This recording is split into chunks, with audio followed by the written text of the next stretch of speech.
Во многих вузах страны на прошлой неделе прошли выпускные балы. Белорусский государственный университет не исключение.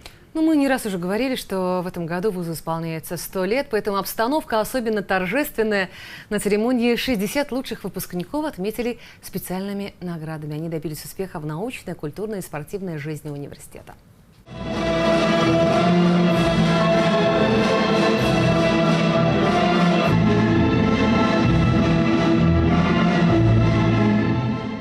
«100 лет» — это огромный пласт традиций. И в год столетия выбирать какой-то вариант, скажем, хай-тека здесь был бы, наверное, неуместен. Вместе с тем, все будет подчеркнуто торжественно.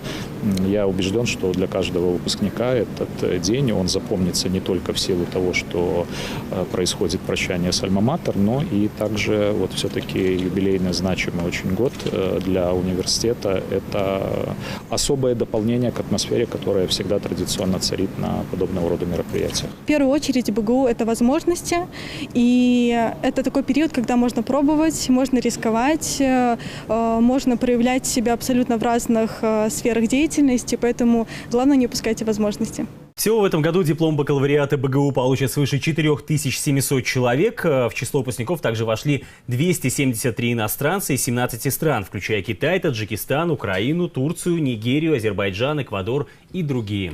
Работают и международные программы. Впервые состоялся выпуск, в котором 78 китайских граждан получат дипломы совместного китайско-белорусского института.